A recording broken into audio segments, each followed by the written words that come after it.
ఎన్నికల ప్రచారంలో సీఎం జగన్ దూకుడు పెంచారు. ఇవాళ 3 నియోజకవర్గాల్లో సీఎం జగన్ ఎన్నికల ప్రచారం నిర్వహించబోతున్నారు.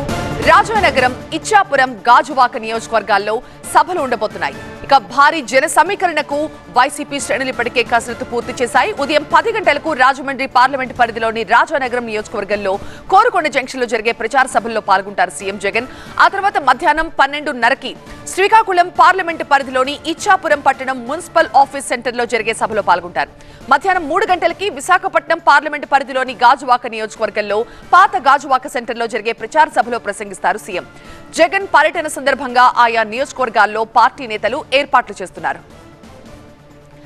నిన్న మచిలీపట్నం ప్రచార సభలో సంచలన వ్యాఖ్యలు చేశారు సీఎం జగన్. తనపై కూటమి నేతలు కుట్రలు చేస్తున్నారన్నారు. ఎన్నికలు సరిగ్గా జరుగుతాయన్న నమ్మకం కూడా తనకు లేదు అంటున్నారు. పథకాలను పేదలకు వెళ్లకుండా ఆపుతున్నారంటూ ఆగ్రహం వ్యక్తం చేసిన జగన్ ఇష్టానుసారంగా అధికారులను బదిలీ చేయడం ఏంటంటూ ప్రశ్నించారు.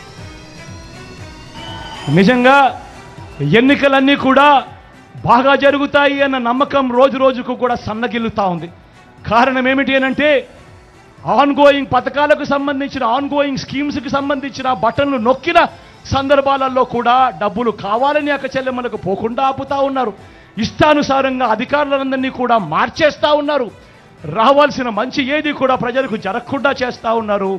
ఇన్ని కుట్రలు పన్నుతా ఉన్నారు. కేవలం ఎందుకో కేవలం మంచి బీదలకు పేదలకు మంచి చేసే మీ జగన్ ఒక్కడు ఉండకుండా చేసేందుకు ఇన్ని కుట్రలు.